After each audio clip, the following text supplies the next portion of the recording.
Hey folks, it's Mark again with Inbound Revenue. I'm here to talk to you today about competitors campaigns. This is a tactic that you can use in your Google Ads to target competitors' names so that when someone types in your competitor's name, your ad pops up. Now keep in mind, if you're using phrase match, which we're moving away from further and further, you're going to get what I call phrase match now competitors match, because most of your searches are going to just be competitors' names popping up.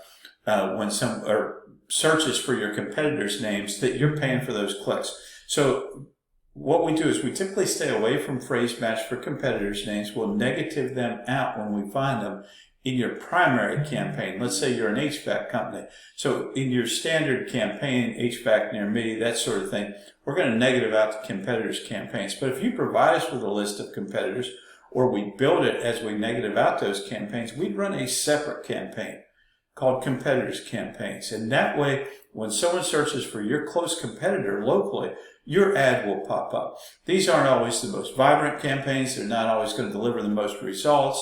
You get the most results from, really targeted intent-based campaigns. But this is a way to get more visibility in your market. And people often forget that in addition to the value of clicks and driving traffic and leads through your campaign and your landing page and everything, there is value to branding. So if someone searches enough for your local competitor, you have a big competitor that gets a lot of searches, consider running a competitors campaign just so that you have more brand awareness inside of your market. Once again, I'm Mark Kelly with Inbound Revenue. We offer a complete white label Google Ads service. If you have any needs at all, check us out at inboundrevenue.com. Talk to you guys again soon.